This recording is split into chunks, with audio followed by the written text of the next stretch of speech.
څه نازک حالت او څه نازک فیصله پام کوه چې ونه کړې چابک فیصله تا ته خو ټول کلي دی توی وړی واک درکړی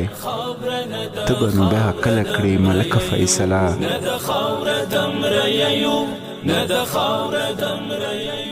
بیا به د جلم په ښار کې ووینې لښکرې یو ځل که تر سره شي اټکه فیصله مه خوږوه زړونه د پیغور په تیره ژبه دلته جرګې کړې د هلکه فیصله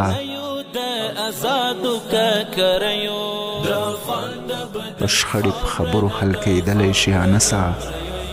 کله کله نشي بې ټوپکه فیصله شخړې په خبرو حل کېدلی شي انسه کله کله نشي بې ټوپکه فیصله نه د خاوره د مرییو نه د خاوره د مرییو